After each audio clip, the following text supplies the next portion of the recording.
Thanks for joining us on the midday edition of the Bilingual Newscast on Equinox Television live from Douala, Cameroon.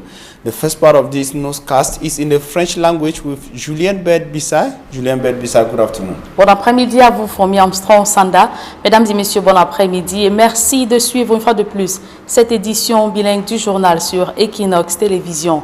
En 3 ans de crise anglophone, les sessions parlementaires se sont tenues sans qu'aucun débat ne soit organisé sur la gravité de la situation dans le nord-ouest et sud-ouest. Au regard des retards criards observés dans la mise en place du dialogue, les parlementaires ne cachent pas leurs inquiétudes. Plus de précisions dans ce reportage de Marcelin Ganson.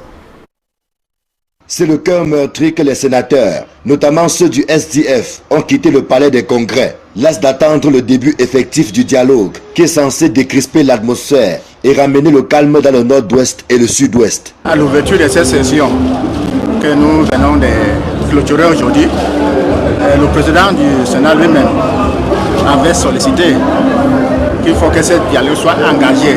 Et nous sommes surpris que jusqu'aujourd'hui, nous ne voyons rien.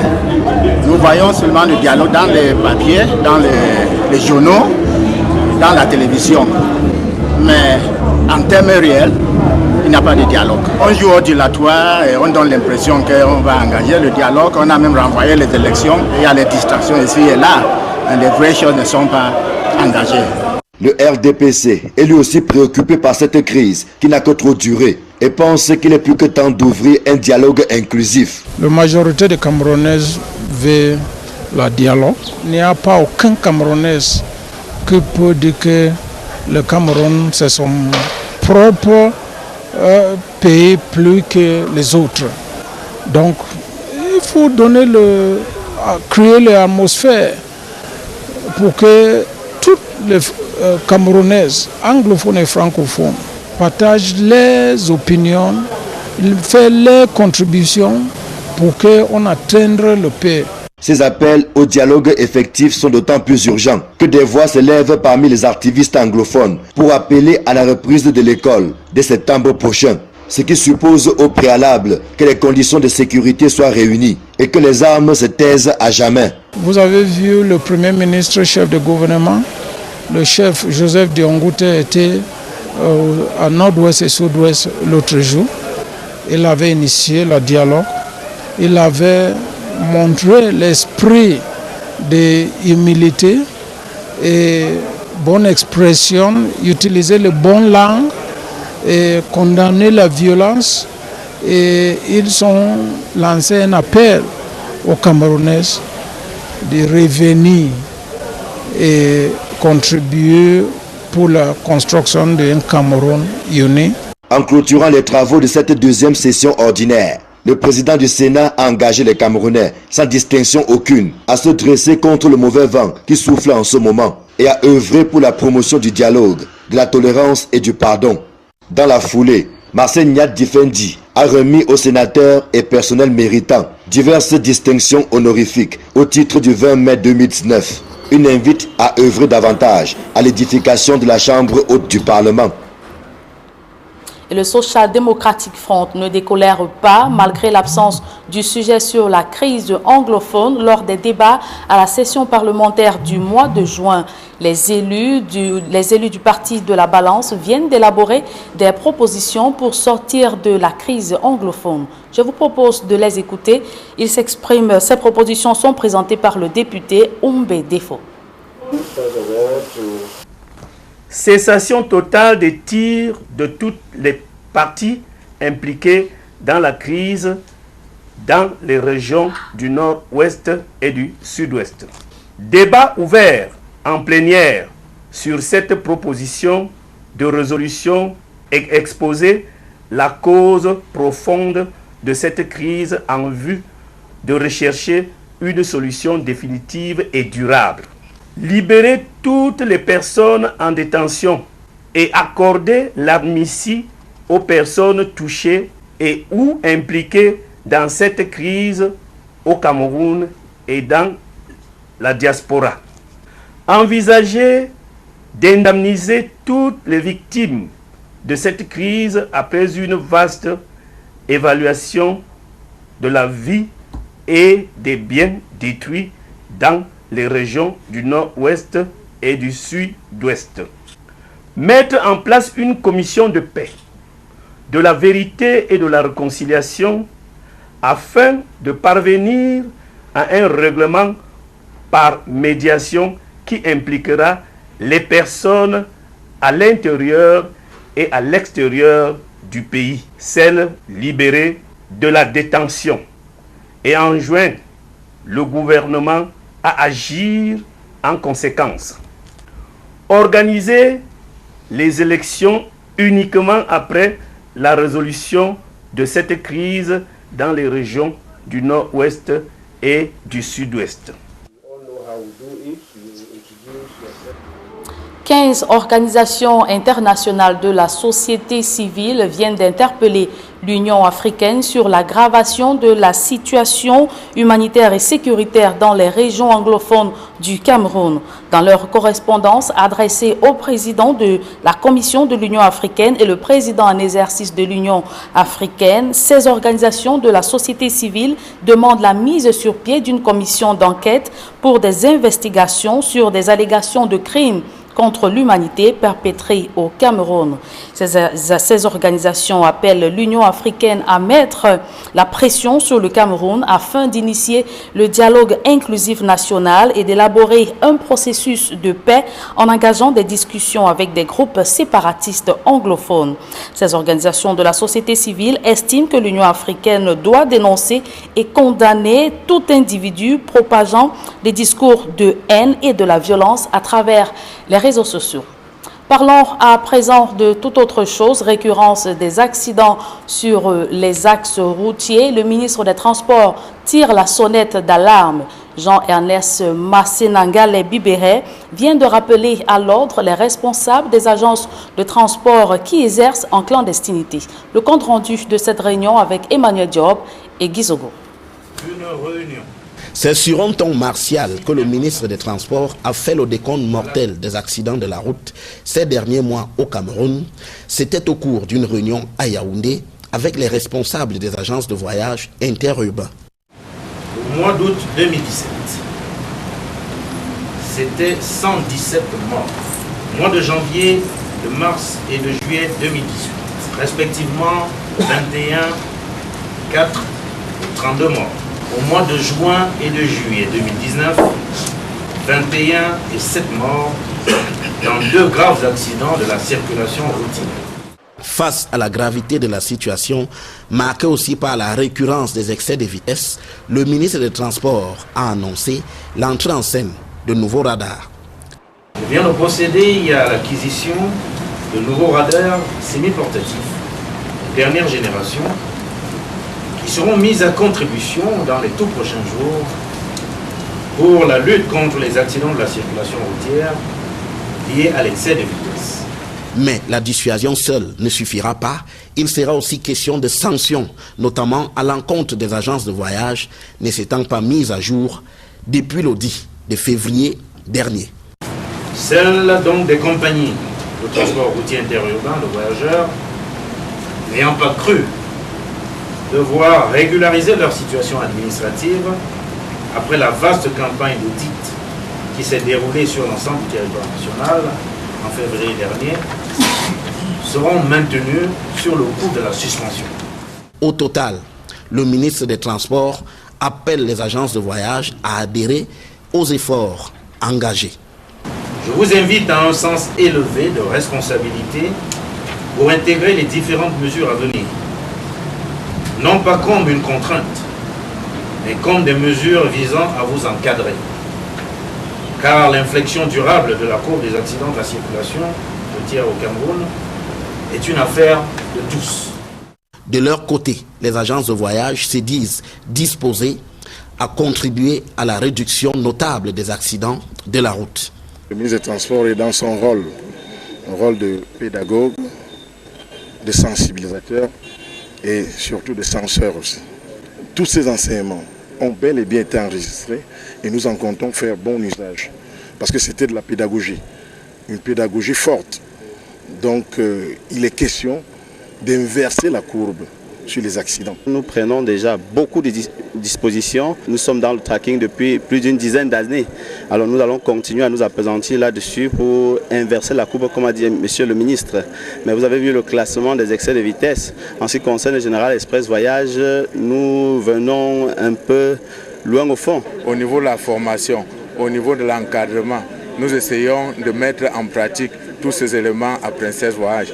Et nous nous réjouissons aujourd'hui de voir que nous sommes sur la bonne ligne à Princesse Voyage. Alors nous allons intensifier plutôt la formation. Les échanges entre les parties ont tourné autour des propositions appelant notamment au partage des expériences et à une collaboration étroite avec le ministère des Transports. En écologie, une pluie d'hommage après le décès de Jean-Baptiste Sipa, le doyen de la presse écrite et directeur de publication du journal Le Messager, s'en est allé. Selon Benjamin Zébazé, il faisait partie des journalistes qui ont maintenu la flamme en se montrant intransigeants. Un public reportage dans ce journal. Orange Cameroun a un nouveau service, Orange Énergie. Cette offre est mise sur pied pour faciliter l'accès à l'énergie électrique dans les villages les plus éloignés du Cameroun. Reportage. Au Cameroun, près de 80% de foyers en milieu rural et même urbain n'ont toujours pas accès à l'électricité. Face à la demande nationale qui peine à être satisfaite, Orange Cameroun a décidé de sortir des milliers de ménages de l'obscurité. Préoccupée du bien-être des Camerounais, la compagnie de téléphonie mobile vient de mettre sur le marché un nouveau service, Orange Énergie. Nous avons travaillé à produire un kit solaire basé sur un panneau solaire, une batterie, des lampes qui assurent à tout et chacun la possibilité d'avoir de l'énergie, de l'électricité chez lui. Constitué pour l'essentiel d'un kit complet fournissant de l'énergie électrique, Orange Cameroun y a associé une plus-value, un modem pour la connexion Internet 4G et un téléviseur. Vous allez dans une agence Orange et vous payez un montant initial qui vous donne déjà le droit d'emporter le kit chez vous et de commencer à bénéficier de l'électricité gratuitement pendant 30 jours. Et ensuite, vous payez une simple mensualité par Orange Money. À travers ce nouveau service, Orange Cameroun propose au public 4 kits Énergie. Le premier, Orange Énergie classique, au prix de 204 900 francs CFA, avec abonnement de 10 500 francs CFA chaque mois. Deuxième gamme, Orange Énergie Connect, au prix de 234 900 francs CFA, avec un abonnement mensuel de 12 000 francs CFA. Troisième offre, Orange Énergie Play, en plus d'une unité centrale, un panneau solaire et 3 ampoules. Le kit comprend un téléviseur, le tout à 348 900 francs CFA pour un abonnement mensuel de 17 500 francs CFA. Enfin, la gamme VIP, Orange Énergie Full Pack, avec Internet 4G et un téléviseur à 378 900 francs CFA pour un abonnement de 19 000 francs CFA le mois. Ces offres s'obtiennent par paiement simplifié pour un accès facile au service. La mensualité que vous payez par Orange Money vous donne par SMS un SMS qui contient le code d'activation. Ce code, vous l'introduisez via la télécommande simplement sur la batterie et vous avez la lumière pour 30 jours également. À ce service révolutionnaire, donnant accès facile à l'énergie électrique, les kits Énergie bénéficient d'une garantie de la compagnie Orange Cameroun. La garantie, c'est des produits sous garantie. Orange garantit le kit, il garantit la batterie, il garantit le panneau solaire. Orange garantit également le téléviseur. Et vous avez un kit qui est prêt à fonctionner pour une durée moyenne de 10 ans. Le service Énergie est désormais disponible dans toutes les agences Orange et les partenaires nationwide à travers 7 villes du Cameroun, Douala, Yaoundé, Bafoussam, Gaoundéré, Bertois, Garoua et Maroua. Et du côté de Tchang, l'association Life Together évalue ses objectifs, lesquels visent à trouver des emplois aux jeunes et soutenir la femme rurale. Reportage. Se mettre ensemble pour bâtir, tel le leitmotiv de l'association Change Together qui mobilise en son sein un nombre impressionnant d'acteurs et de personnalités issus de divers corps socio-professionnels. Change est une association apolitique, c'est une association laïque, mais Change a un objectif qui est bien précis, c'est de créer l'emploi pour les jeunes et d'améliorer les conditions de vie de la femme rurale. C'est cela notre objectif premier chez Change. L'Alliance franco-camerounaise de Change servit de cadre au lancement des activités de l'association Change Together. Ceci est l'aboutissement d'un long cheminement qui aura permis de jeter les jalons et a constitué l'ossature de cette association. Elle voit le jour dans un contexte délétère marqué par le sous-emploi et le chômage ambiant en milieu jeune. Nous avons constaté que cette tranche de la population ont été abandonnées à elles-mêmes. C'est pour ça que nous avons pensé qu'il fallait les mobiliser, qu'il fallait les sensibiliser afin qu'ils prennent part au développement local, afin qu'ils prennent conscience qu'à partir de leur œuvre, ils peuvent être des hommes de demain. Pour la cheville ouvrière de cette association, Bernard Noucan, par ailleurs conseiller municipal à la commune de Tchon, il est question de promouvoir l'entrepreneuriat jeune et valoriser la femme rurale. Pour ces projets, Change a mis en place une cellule, un incubateur de projets pour jeunes et pour la femme rurale. En fait, chez Change, on est totalement orienté vers l'agriculture, vers la transformation de nos produits agricoles, vers l'amélioration des conditions de vie de nos mamans qui produisent depuis des décennies. Une série d'activités ont été organisées pour marquer d'une pierre blanche cette phase. Une marche sportive qui a permis à la cinquantaine de participants de braver plusieurs kilomètres dans la ville de Tchon. Une conférence sous le thème Quel avenir pour les jeunes sortis de nos universités. Un séminaire de formation, mini-foire et une soirée de gala caritative dans la salle des actes de la commune de Tchon. Et la suite de ce journal est en langue anglaise avec vous, Fomi Armstrong Sanda. Good afternoon once again. Good afternoon, Julian Bed Bisai. You are thanks for joining us in this second segment of news in the English language. Barrister Agbo Bala of the Center for Human Rights and Democracy in Africa has equally added his voice to that of Ayapola Bine to salute the back-to-school campaign of Manchu BBC and his co-Kofun Revolution leaders who are detained in the nation's political capital, Yaoundé. In a recent communique, the chairman of the said institution equally said there is need for security to be uplifted in the northwest and southwest regions of Cameroon to ensure a hitch-free back-to-school in the two English-speaking regions of the country hit by a close to 3 years conflict. More with Innocent Aze. Mr. Agbo Kongo Bala, president of the Center for Human Rights and Democracy in Africa, equally joined Ayapola Bine to salute Mancho BBC's campaign for school resumption in Anglophone Cameroon. Barrister Agbo Bala also outlined reasons why schools must resume in the northwest and southwest regions ravaged for years by the bloody armed conflict. In a statement made public July 9th, the rights group says the school boycott call initiated by separatist leaders in 2016 is obsolete. The president of the Outer Lord Consortium says while Cameroonians must acknowledge the important role played by the school boycott towards creating awareness on the status and problems of southern Cameroon in union with the Republic of Cameroon, the population must also recognize that the prolonged boycott has brought enormous adverse consequences on the socio-economic and cultural advancement in and indeed the future of the English-speaking regions. Education, which according to the CHRDA of Barrister Agbo Bala has been the main industry in the northwest and southwest regions, today closed down for 3 years. A regrettable situation, as prior to October 2016, more than 6,000 schools that were operational within the regions, less than 100 went operational by December 2018. This implies nearly 59,000 schools were closed down with over 40,000 students out of school and over 40 schools burnt down, according to the human rights advocate.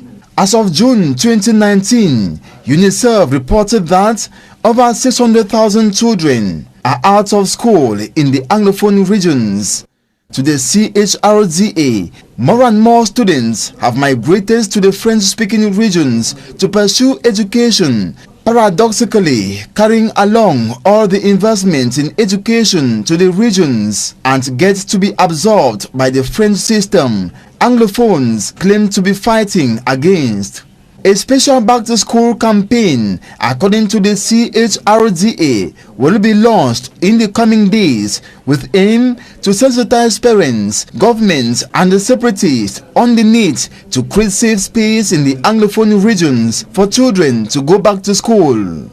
The rights group notes any movement or group that opposes education in any form violates these fundamental human rights recognized by many top international conventions. The CHRDA calls on separatist leaders to direct their fighters to stop attacking academic institutions, teachers and students braving the odds to school.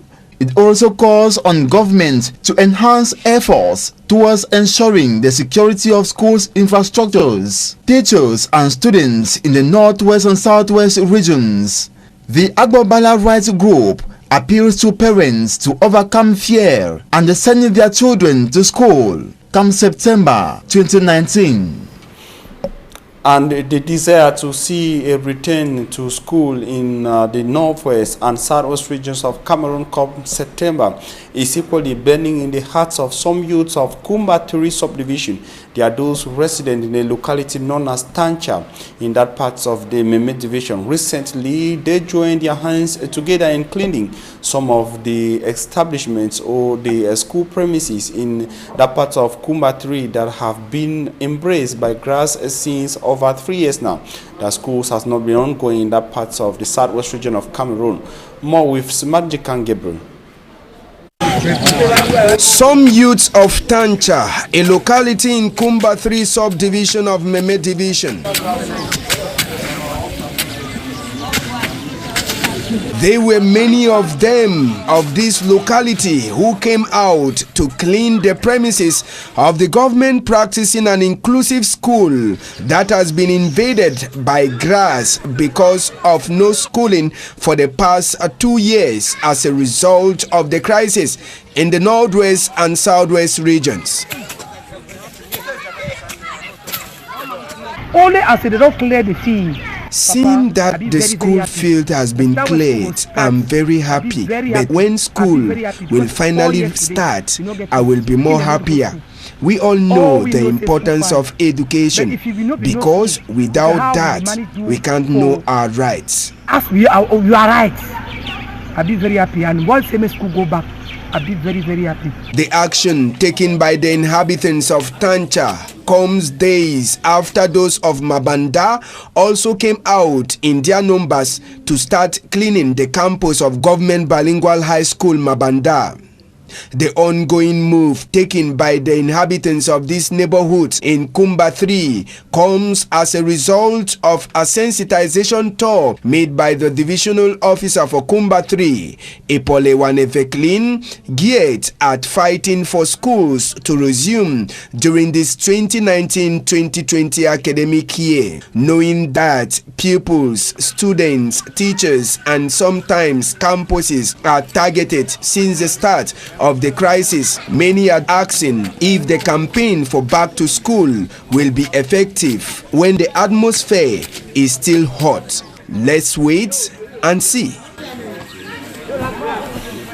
And if the concern of parents and youths of Kumba is to see schools effectively return in September 2019, that of parents of Government Bilingual High School, Lelem, in the Mungu division of the Littoral region is rather different. They are concerned with the accountability of the management of PTA funds by the school principal. Recently, they convened a PTA meeting in which they accused the school principal of mismanaging funds meant for some key projects in Government Bilingual High School, Lelem Wanto. More in the following report. The end of the academic year turns sour between parents and the principal of government bilingual high school Lele Mwantong in the Mongo division of the littoral region of Cameroon. In a discord, members of the Parents Teachers Association accused the school principal of swindling PTA fees meant for some key projects in the school. Seated at an extraordinary session, PTA members of the school said 22,000 francs CFA was taken as PTA fee from parents of the over 700 students who study at GBHS Lele Mwantong. Some of the parents think that the money has been stolen and the matter should be reported to the State Council or the National Corruption Commission, CNAC. Parents question the number of PTA teachers recruited by the school principal and say none of the major projects envisaged by the school has been able to be realized by the school principal. Gaston Gangum, PTA president, says a project to purchase computers for the sum of 325,000 francs CFE and another for 3 million francs could not be realized for reasons unknown. The PTA president also spoke about 400,000 francs CFE received for the purchase of benches, which has not been realized. Invited for the PTA ordinary meeting, the principal failed to answer present, but when contacted by Equinox Television on a telephone interview, the school principal indicated that the money was used for a different project. The discord between the school principal and the Parents Teachers Association has been channeled to the Mongo Divisional Delegation of Secondary Education. And on to something else, capacities of some community leaders in the northwest region of Cameroon has been reinforced.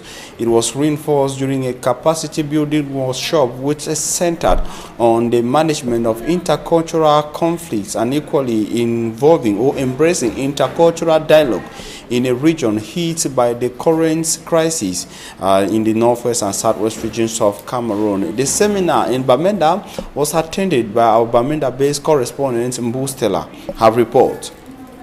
Staying silent is one out of the many cultural aspects of a typical Bororo. According to experts, this aspect has more disadvantages. Bororos have a strong culture of silence, which is actually very strong. And another issue that is not also, which is part of their culture, was this issue of being so reserved and just not accepting any other culture to infiltrate.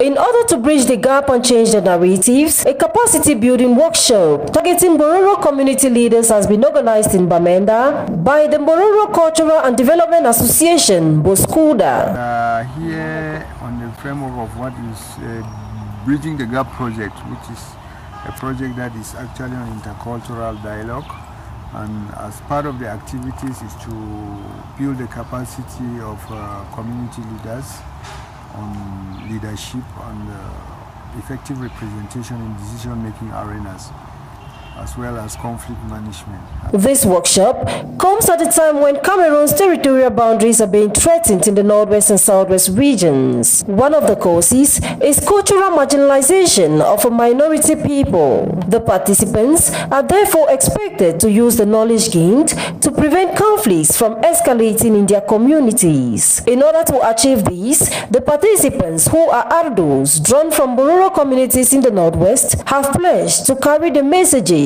to their populations, a population who have most often had farmer and grazier conflicts, some of which have led to loss of lives. I got small dispute in the big day, like farmer grazier problem.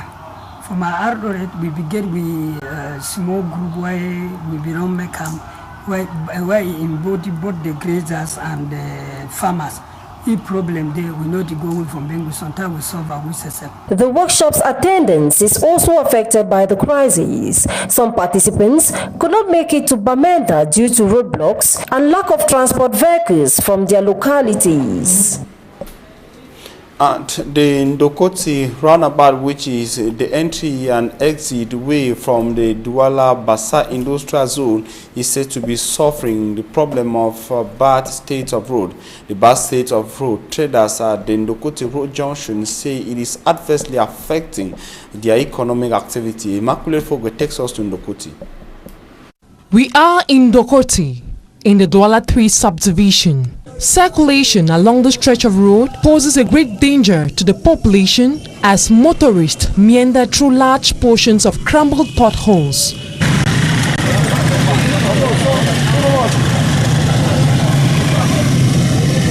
Drivers trying to avoid potholes and dilapidated portions of the road end up putting other people's lives at risk.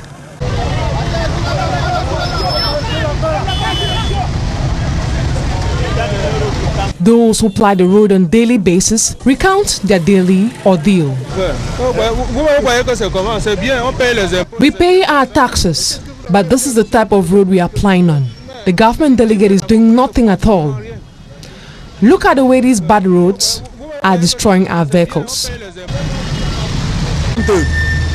Plying on this road is very shameful. We have lost confidence on our government. Plying such a road is not easy. Business is really slow just because of its bad state. It should be noted that the Ndokoti neighborhood is the major entry and exit point of the Bassa Industrial Zone.